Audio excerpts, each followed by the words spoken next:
basically the bid-ask spread, right, between where sellers want to sell and where buyers want to buy. And the difference between buyers and sellers is, you have buyers who on the one hand have a very high cost of capital. And at the end of the day, commercial real estate is just a math problem.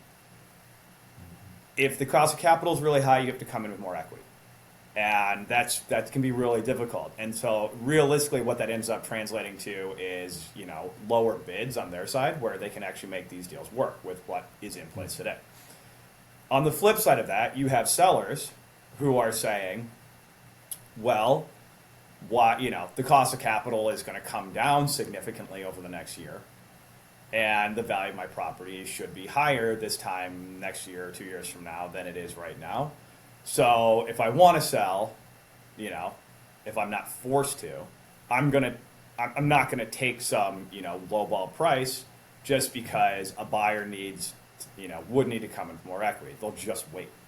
So you have that kind of cat and mouse game going on. At a certain inflection point, either the underlying economics of the properties are going to catch up to where the cost of capital is, or the cost of capital is going to lower to where the economics of the properties are, to have these two parties meet in the middle. But right now, we're still, the rates are pretty high. I mean, they came down a little bit, but they're still pretty high, and that's where the challenge is really.